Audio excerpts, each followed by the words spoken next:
On her way to her grandmother's house, Little Red Riding Hood was spotted by a big bad wolf. The wolf transformed into a human and greeted Little Red Riding Hood, cleverly tricking her into revealing the address of her grandmother's house. Having not tasted human flesh for a long time, the wolf decided to have a good meal and immediately set off towards the grandmother's house. When Little Red Riding Hood arrived at her grandmother's house, she was surprised to find the door open. Cautiously, she entered the house and pulled back the curtain. She discovered her grandmother lying on the bed, but something seemed different about her. Unbeknownst to Little Red Riding Hood, the grandmother had already been swallowed by the wolf. Suddenly, the wolf lunged and swallowed Little Red Riding Hood whole. Fortunately, a passing baker heard the screams coming from the house. Armed with a weapon, he carefully entered and found the wolf, who was fast asleep after having a big meal. The baker stabbed the wolf's belly, saving the grandmother and granddaughter. To thank the baker for saving her life, Little Red Riding Hood gave him her beloved cape. Next, the couple began to search for the other 3 items. Coincidentally, a little boy was leading a cow to the market. The couple quickly stopped the boy, but because they were in such a hurry when they left home,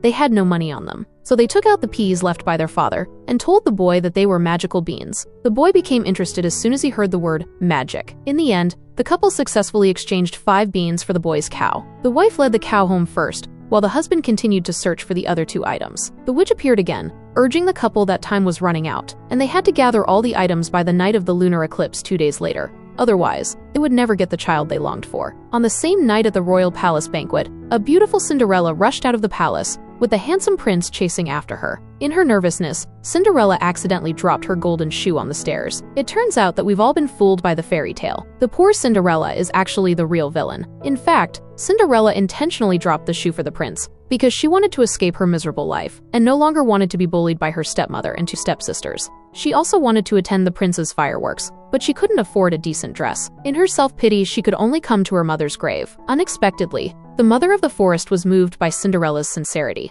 In the blink of an eye, the Mother of the Forest used leaves to create a gorgeous gown and a pair of exquisite golden high heels for Cinderella. Cinderella successfully became the center of attention at the ball, but she left the palace halfway through the banquet. On her way out, she intentionally dropped one of her shoes on the stairs. This strategy of playing hard to get really captivated the pursuing prince. While passing through the forest, Cinderella encountered the baker's wife. The baker's wife took out a magic pea and wanted to exchange it for Cinderella's shoe. Feeling insulted by the baker's wife's low offer, Cinderella angrily threw the pea away. However, the baker's wife still persisted. With no other choice, Cinderella had to give the shoe to her. Upon returning home, Cinderella had just put down her gown when there was a sound of horses outside. It turned out that the prince, with the high heel in hand, was going from house to house, trying the shoe on every eligible young woman. To Cinderella's surprise and delight, the shoe fit her perfectly. However, the wicked stepmother, in order to make her own daughter fit into the shoe, cruelly cut off her eldest daughter's toe. Although the eldest daughter's foot fit into the shoe and she became the prince's bride, the butler discovered blood seeping from the shoe,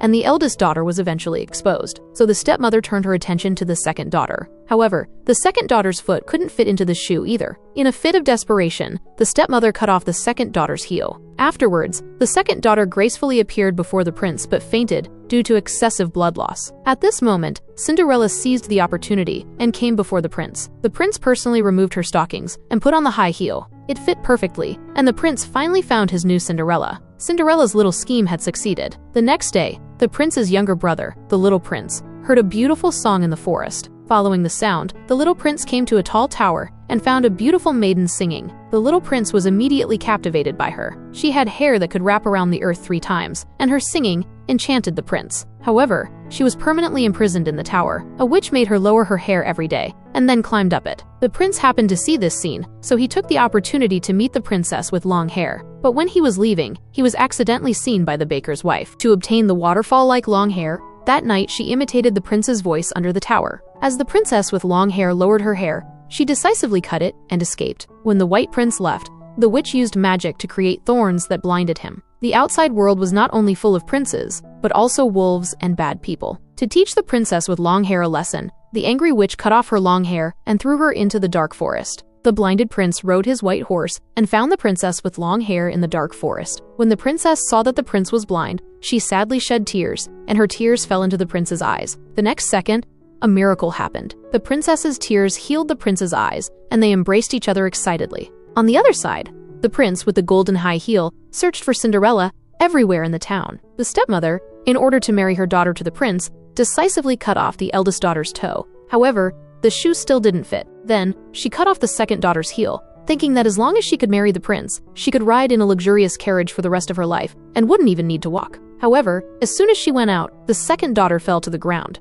At this time, Cinderella came out. The prince took the high heel and put it on her. It fit perfectly. The prince excitedly carried Cinderella away, while the crows pecked out the eyes of the stepmother and her 2 daughters. On their way back, the Black Horse Prince and his party passed through the dark forest and encountered the baker's wife. After repeated requests, the Black Horse Prince, who had already found Cinderella, generously gave the golden high heel to the baker's wife. Now the baker couple had finally collected all 4 items. The witch instructed them to soak the high heel and red beans in long hair, feed them to a cow, and then drink the produced milk. In a raging storm, the baker's wife's belly gradually grew larger, and the witch regained her youthful appearance. The baker couple finally had a child. The princess with long hair and the white prince lived happily ever after, and Cinderella and the Black Horse Prince became a pair. But the ending of the fairy tale was not so beautiful. The prince actually sang love songs to the baker's wife in the dark forest because he had long been tired of Cinderella's chatter. The 2 of them were still unsatisfied, entangled in a complex web of love and betrayal. Was it the baker's wife who was unfaithful, or was the prince being deceitful? We don't have time for all those details. Let's cut to the chase. The Black Horse Prince declared he wanted to forget about this experience and left without looking back, leaving the baker's wife alone and full of sorrow. Truly a classic example of a cheat. She didn't know how to face her husband and wandered alone in the dark forest for half a day. Suddenly, a tree fell, and the baker's wife accidentally fell off a cliff, leaving behind a newborn baby. Cinderella and the baker waited for a long time, but only received bad news. His wife was dead. The baker began to blame Jack, because Jack's greed had led him to steal the giant's gold coins, then steal golden eggs, and finally, while escaping, he had cut down a beanstalk, causing the giant to fall to his death. Eventually, the giant's kingdom attacked them, and Jack blamed him for the peas he planted, claiming that they caused all the subsequent troubles. Everyone started blaming each other, eventually pointing their fingers at the witch, because the peas came from her. Tired of humanity's selfishness and greed, the witch decided to release her magic, transforming herself into a black swamp. Meanwhile, Cinderella learned from the birds that the prince had betrayed her, and they ultimately parted ways. Faced with the giant's attack, Jack climbed a tall tree